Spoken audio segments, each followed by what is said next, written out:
These are the faces of courage. Every year, dozens of journalists forced to leave their homes under threat of imprisonment, torture, violence, even death, because their work has threatened those in power. We have to ensure that journalists who are threatened as a result of their work know that there's a community that stands behind them, that there's an organization that's committed to providing support, and that if they get in trouble as a result of their work, they're not alone. They're not alone. The Committee to Protect Journalists Assistance Program supports these brave reporters as they endure what are unquestionably among the toughest moments of their lives. We help journalists who need medical help because they have been beaten or they have been tortured in jail.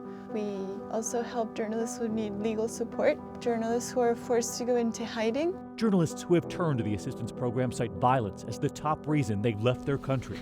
And nowhere is this more evident than Syria, the most dangerous place in the world to be a journalist today. Since the start of the war, more than 70 journalists have been killed, more than 90 abducted, and more than 30 are being held by rebel groups or the government. You have this environment in which there's very little support. Syrian journalists are working really on their own, and in which the insurgent militant forces are actually on the lookout for journalists that they can kidnap and detain and use as bargaining chips. Every day we get a journalist who's inside Syria and who's looking to help because he or she has to leave. Since the conflict began, CPJ has helped more than 50 Syrian journalists flee the country, many ending up in France, suffering deep emotional wounds from covering that war. I saw the violence around me in Syria, at the checkpoints, the destruction of the houses, and the displacement. I was always in a state of anxiety that at any moment I could be arrested, in addition to the daily shelling and seeing the warplanes above. Sulafa Lababidi, a Syrian reporter committed to covering the plight of Syrian refugees just over the border in Lebanon, fleeing the terror. Until one evening, the terror was hers. Dozens of armed masked members of a local militia attacked her Beirut TV station. When the gunmen entered and saw that I was looking at a press statement by the FSA on my computer, they shot it. My friend was heavily beaten before my eyes by these gunmen. That violence really marked me. Then, they told me something that really shook me. They said, "You're Syrian, and at any moment, your life is threatened, and we know where you are." Sulafa knew she needed to flee the country when it was rumored a colleague had been tortured, turning over the names of journalists documenting the Syrian regime's atrocities. Her name was among them. I felt terrified. They were arresting so many people, and some were unfortunately dying from torture. She fled to France, there CPJ providing her with a stipend for food, a roof over her head, and what she'd been lacking for so long, safety. About half of the 400 journalists in exile, helped by the Journalist Assistance Program over the past 5 years, say living with daily fear of violence was nearly impossible to bear. I drew the curtains open.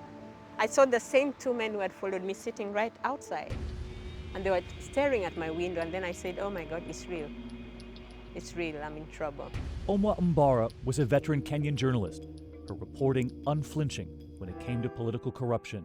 In 2007, Mbara covered Kenya's post-election violence, which killed more than 1,200 people and uprooted 500,000. Years later, she was approached by International Criminal Court to be a witness for their election investigation. And that's when the threats began. There was continuous harassment. She was followed. She was threatened. She spent some time inside a Kenyan witness protection agency, safe house, where she wasn't safe. And I called a friend of mine and I told him, "I'm being followed, I'm in trouble." And he said, "Have you ever heard of CPJ?" And I typed on the main website, like, "I'm in trouble, I'm a journalist." Within a few minutes, actually, they were in touch with me. "Can you leave your house immediately? Don't go to a friend or a neighbor's house. Don't look behind. Don't carry anything, just leave." CPJ helped Mbara find a safe house, gave her an emergency grant for basic needs. When she arrived in Philadelphia seeking political asylum, they wrote letters of support to strengthen her application and gave her a second grant. That funding was very important to me. It has helped me process my asylum papers, helped me with my phone bill and internet bills, and with my daily expenses.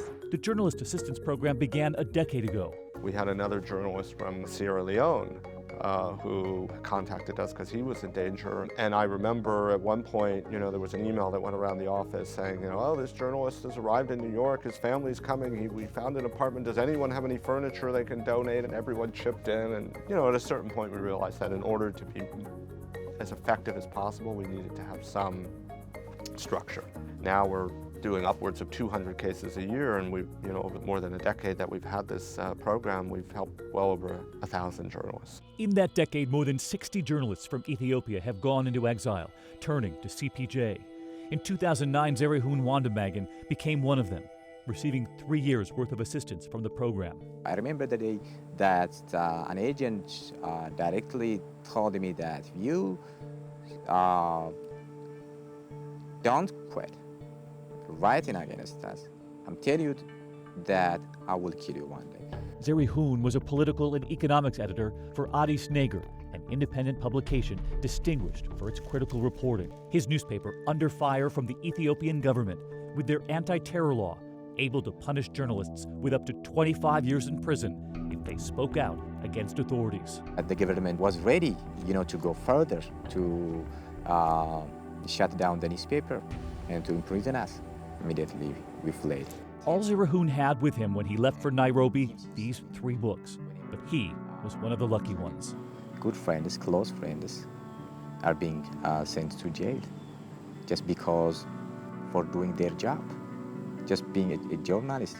He had no money to survive, and he was not able to work or to do very much while in Kenya, even though he's a really incredibly talented, very young journalist. We helped him through the application process with the UN, and then we helped him through a very, very lengthy process to get him to the United States.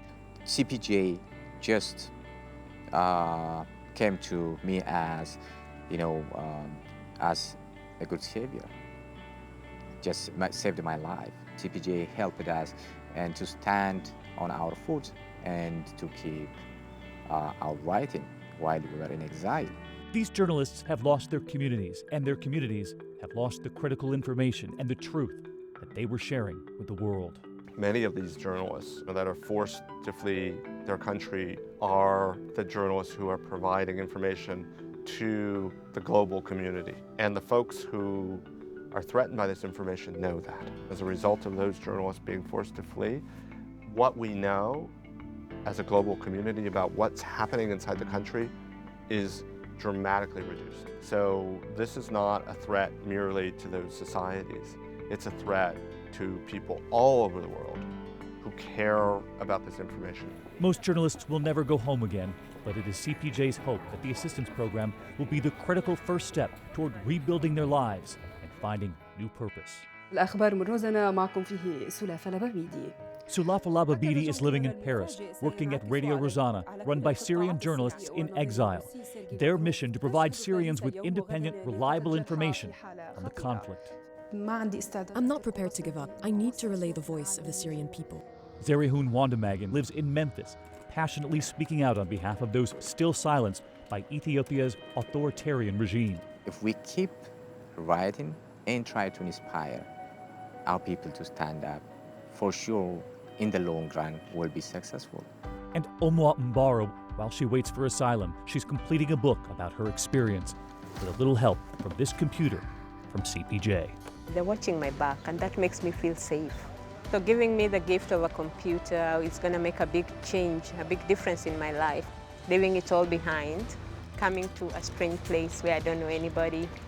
I can't put it in words. It's something that I cannot express, but it's quite profound for me. Home is where your heart is, and my heart is in Kenya. But I look at this as an opportunity for me to learn. What can I learn from the American experience and couple it with the Kenyan experience and just make something fabulous out of it. Journalists need to know when they embark on this kind of reporting, when they do this kind of dangerous work, that should anything happen to them, there's an organization that will stand behind them. And that's what we're committed to doing.